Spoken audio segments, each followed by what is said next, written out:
வணக்கம் மக்களே, நான் உங்கள் ஃபீனிக்ஸ் ட்ரேடர். இன்னைக்கு நம்மளோட 10K கேபிட்டல் 100 டேஸ் ட்ரேடிங் சேலஞ்சோட 4வது நாள். ஓகே, வாங்க வீடியோக்குள்ள போகலாம். அதுக்கு முன்னாடி டிஸ்க்ளைமர் வந்து ரீட் பண்ணிருங்க.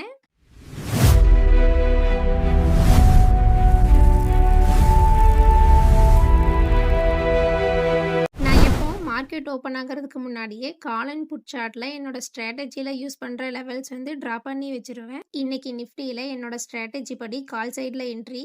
இப்போது கால் சைடில் 187 லெவலில் சப்போர்ட் எடுத்து 207 லெவலுக்கு மேலே க்ளோஸ் ஆகிருக்கு. அந்த கேண்டில் க்ளோசிங் ப்ரைஸில் என்ட்ரி, அந்த candle low SL, next level 228, அதுதான் டார்கெட். என்னோட என்ட்ரியிலேருந்து 5வது கேண்டிலில் டார்கெட் வந்து ஹிட் ஆயிடுச்சு. ஸோ இந்த ட்ரேடில் 1:1 ரிஸ்க் ரிவார்ட் வந்து மெயின்டைன் பண்ணேன். இன்னைக்கு ட்ரேடில் 18 பாயிண்ட்ஸ் வந்து கேப்சர் பண்ணியிருக்கேன். நாளைக்கு என்னோட ஸ்ட்ராட்டஜி எப்படி ஒர்க் ஆகுதுன்னு பார்க்கலாம். நான் டெய்லி யூஸ் பண்ணுற சப்போர்ட் அண்ட் ரெசிஸ்டன்ஸ் லெவல் வந்து உங்களுக்கு வேணும்னா இன்ஸ்டாகிராமில் ஃபாலோ பண்ணிக்கோங்க. உங்களுக்கு ட்ரேடிங் ரிலேட்டடாக டவுட்ஸ் ஏதாச்சும் இருந்துச்சு அப்படின்னா கமெண்ட் செக்ஷனில் கமெண்ட் பண்ணுங்கள். உங்களுக்கு ட்ரேடிங்கில் எந்த மாதிரியான வீடியோஸ் வேணும் அப்படிங்கிறதையும் கமெண்ட் செக்ஷனில் கமெண்ட் பண்ணுங்கள். நன்றி மக்களே.